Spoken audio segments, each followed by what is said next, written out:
breaking news for San Antonio at noon. And 1 minute she's a mom-to-be, the next she's in the hospital, and then in another in the NICU with her twins. Coming up, a mom and an author shares what she wishes she'd known about her experience and why she's writing books now to help all women facing adversity.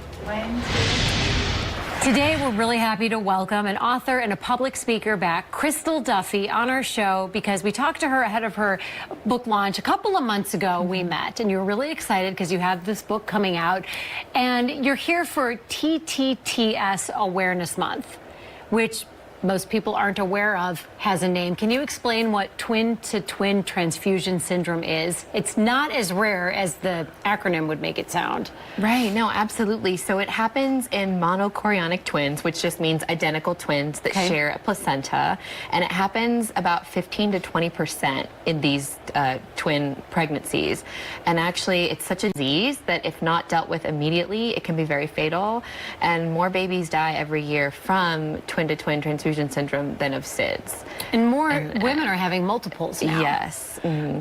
It happened to you. Mm-hmm. Tell us about your babies and how your kids are doing now. They are doing great. So TTTS was the first of many strings of complications. I was on bed rest in the hospital for 5 weeks, and then they were born 2 months early at 30 weeks. So we spent 38 days in the NICU, but then they came home and they were healthy and they just needed time to grow. When did you know that you had the twin-to-twin syndrome? Yeah, I found out, I had a gut feeling that something was wrong at 23 weeks, and that's a super important point that I want to drive home in my book. What gave you that gut feeling?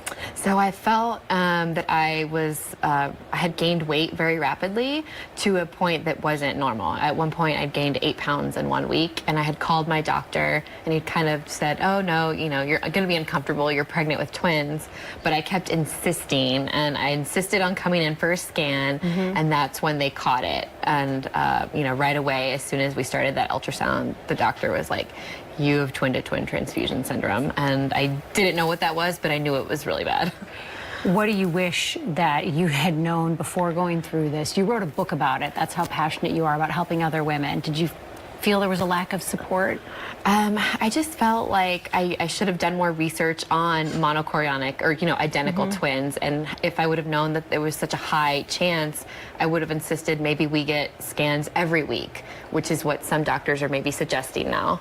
Are those your twins? Yeah, those are Gosh, my they're babies. cute. Now, how many kids do you have now? So I have 3. I have an older one that's 6, and the twins are 4.5.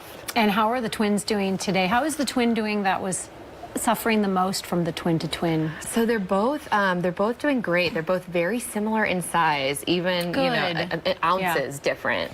Yeah. So they're in soccer and ballet, and they keep me busy. They keep me on my toes. Want to tell the viewers before we say goodbye to you? We could talk to you for a long time, but we don't have that time. You have a big event coming up. It's a book signing on Saturday. Where is that? It's going to be at a boutique called Bird and Birdies, and you can find more information on my website, crystalduffy.net. I'm also having a big event in January at Barnes & Noble in Houston for anyone that's in town. And then you're hosting a seminar online that women in San Antonio can join in on for free? Right, for free. Okay. So if it's called Life After the NICU, and I've partnered up with the Houston Motherhood Center. This is a class we're going to offer for free to support parents who are already home from the NICU but are struggling with that transition, because there's a lot of ongoing medical complications that you don't even realize. You think they're going to end at discharge, but they don't. Right. And so from mom to mom, you can help guide other moms through that. Exactly. And so I'm really excited. So if anybody's interested, they can find more information on my website. On your website. Yeah. Crystal, thank you for being here, and thank you for sharing your story. Of course. Thank you so much for having me.